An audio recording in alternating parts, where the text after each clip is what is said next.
মানুষের পায়ের জুতা আর মানুষ যদি চলার পথে বাধা সৃষ্টি করে, তাহলে বুঝতে হবে পায়ের জুতা আর মানুষ দুটাই মাপে ভুল ছিল। দুই ধরনের মানুষের সাথে কখনো মিশতে নেই। এক, ব্যস্ত মানুষ। দুই, স্বার্থপর মানুষ। কারণ ব্যস্ত মানুষ যখন সে সময় পাবে তখন তোমাকে সময় দেবে, আর স্বার্থপর মানুষ নিজের স্বার্থ অনুযায়ী তোমার সাথে মিশবে। জীবনকে বোঝার জন্য আপনাকে 3 জায়গায় যেতে হবে। 1, হাসপাতাল। 2, জেলখানা।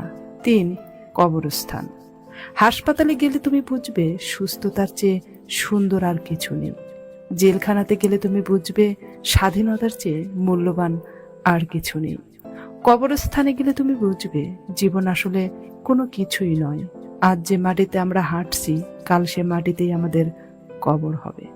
বেঈমানকে গালি না দিয়ে ধন্যবাদ দিন, কারণ তার কারণে আপনি মানুষ চিনতে শিখে গেছেন।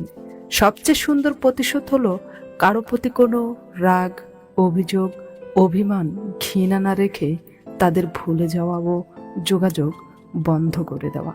সময় একদিন বুঝিয়ে দেবে তুমি কাকে খুঁজতে গিয়ে কাকে হারিয়ে ফেলেছ। গায়ের রং ফর্সা হলেই মানুষ সুন্দর হয় না। মানুষ সুন্দর হয় তার চরিত্রে। প্রতিষ্ঠানে বড় বড় ডিগ্রি থাকলেই মানুষ শিক্ষিত হয় না। মানুষ শিক্ষিত হয় তার মনুষ্যত্বে।